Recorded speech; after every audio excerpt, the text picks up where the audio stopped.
अस्सलाम वालेकुम जी। आज मैं जिस टॉपिक पे वीडियो बना रहा हूँ यह है कि स्पेनिश नेशनैलिटी आप कैसे अप्लाई कर सकते हैं। जी, आपने सही सुना, स्पेनिश नेशनैलिटी आप कैसे अप्लाई कर सकते हैं और उसके लिए क्या-क्या रिक्वायरमेंट हैं और कौन-कौन एलिजिबल होगा स्पेनिश नेशनैलिटी अप्लाई करने के लिए।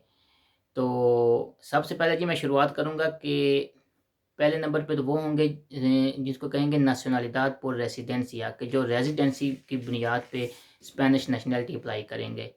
तो इसमें आपको पता है, ये आपको पता होना चाहिए कि 10 साल लीगली और कंटिन्यूली जो बंदा स्पेनिश टेरिटरी पे रहेगा, वो स्पेनिश नेशनैलिटी अप्लाई करने के लिए एलिजिबल होगा।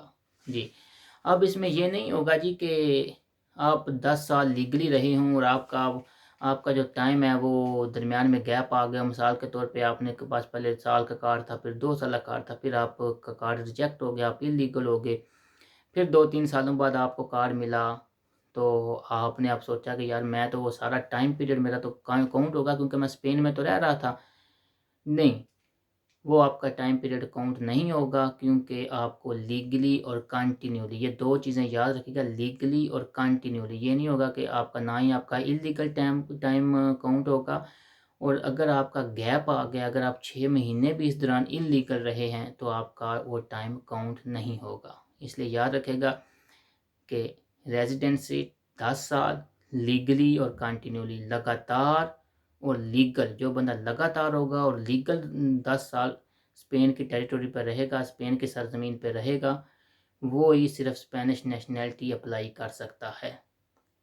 बसूरत दीगर आप अप्लाई नहीं कर सकेंगे, इसलिए अपना टाइम याद रखिएगा। नॉर्मली तो हर बंदे को पता होता है कि पहले 1 साल, 2 साल, फिर 2 साल, फिर 5 साल, जब वो कंप्लीट होगा तो रेज़िडेंसी अप्लाई कर सकेगा। ये बिल्कुल ठीक है, ये अप्लाई कर सकते हैं, लेकिन जिनका गैप आ गया है वो अप्लाई नहीं कर सकेंगे।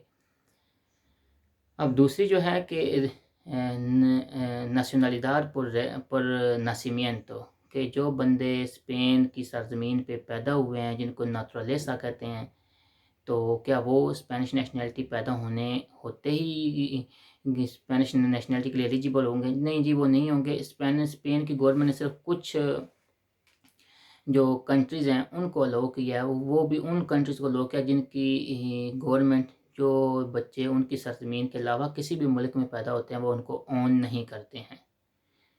तो जैसा कि आपको पता है कि पाकिस्तान की गवर्नमेंट ओन करती है। अब जब भी आपका कहीं बच्चा स्पेन में पैदा होगा तो पाकिस्तान की गवर्नमेंट आपको शनाख्ती कार्ड भी बना के देगी, आपको पासपोर्ट भी देगी।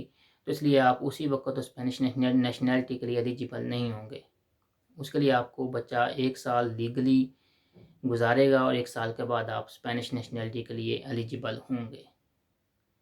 तीसरी ऑप्शन ये है कि आप अ, जिसने किसी स्पेनिश लड़की के साथ शादी की है, वो भी स्पेनिश नेशनैलिटी अप्लाई कर सकता है। अब इसमें थोड़ा फ़र्क आता है। एक स्पेनिश शादी के 2 तरीके हैं, एक होता है शादी वाला तरीका और एक होता है पारेja de hecho वाला। अब इसमें कन्फ्यूज़ मत होइएगा, जो पारेja de hecho वाले होते हैं उनको 10 साल लीगली गुज़ारना पड़ेंगे, वो 1 साल बाद स्पेनिश नेशनैलिटी अप्लाई नहीं कर सकेंगे। तो इसमें कन्फ्यूज़ मत होइएगा, शादी की बुनियाद पे सिर्फ़ वही अप्लाई कर सकेंगे जिनने शादी की है। अगर उन्हें पारेja de hecho पार्टनर रजिस्ट्रेशन की है तो वो अप्लाई नहीं कर सकेंगे। उनका वही पीरियड होगा जो नॉर्मल होगा, रेज़िडेंसी वाला 10 साल कंप्लीट करने पड़ेंगे और 10 सालों के बाद आप स्पेनिश नेशनैलिटी अप्लाई करने के एलिजिबल होंगे। जी, और मैट्रिमोनी का क्या होगा, जो शादी वाले होंगे, जिस दिन आपने शादी की है, जिस दिन आपको कार्ड मिल गया है, कार्ड पे जो डेट ऑफ इशू है, आपने उसको ज़हन में रखना है और उसके 1 साल कंप्लीट होने पे आप जो है नेशनैलिटी अप्लाई कर सकते हैं। अब पहले जो होता था जी, आज से कुछ साल पहले रजिस्टर सिविल में जाके आप नेशनैलिटी अप्लाई करते, तो शादी वाले भी जो हैं वो जिस दिन शादी हुई थी उसकी डेट पे भी अप्लाई कर सकते थे और रजिस्टर सिविल इसको एक्सेप्ट भी, कहीं कुछ रजिस्टर सिविल एक्सेप्ट कर लेते थे। लेकिन अब आपको पता है कि सारी नेशनैलिटीज़ जो हैं वो ऑनलाइन हो रही हैं, इसलिए आपको 1 साल रेज़िडेंसी का कंप्लीट करना पड़ेगा और 1 साल रेज़िडेंसी कंप्लीट करके आप ही नेशनैलिटी अप्लाई कर सकते हैं। अब चौथी चीज़ है जी कि वो इन्वेस्टर्स के लिए है, कि जो इन्वेस्टर्स हैं वो नेशनैलिटी नहीं अप्लाई कर सकते, लेकिन वो उनको रेज़िडेंसी देते हैं। अगर आप कोई भी बंदा जो इन्वेस्टर है, बिज़नेसमैन है, वो स्पेन में इन्वेस्ट करता है और उसकी जो मिनिमम रिक्वायरमेंट है वो 5 लाख यूरो है। उससे आप कोई इनकी किसी प्रॉपर्टी कोई भी प्रॉपर्टी ख़रीदते हैं 5 लाख यूरो या इससे ज़्यादा की, तो ये आपको रेजिडेंसी इशू कर देते हैं।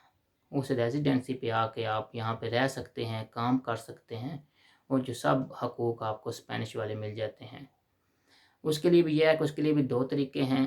एक तो ये है कि आप शो करें कि मैंने स्पेन की फ़लाँ हाउस है या कोई फ़लाँ चीज़ है वो ख़रीद ली है, तो आपको वो 6 महीने का वीज़ा इशू करेंगे और आप यहाँ पे आकर उसको रेजिडेंसी में कन्वर्ट कर लोगे।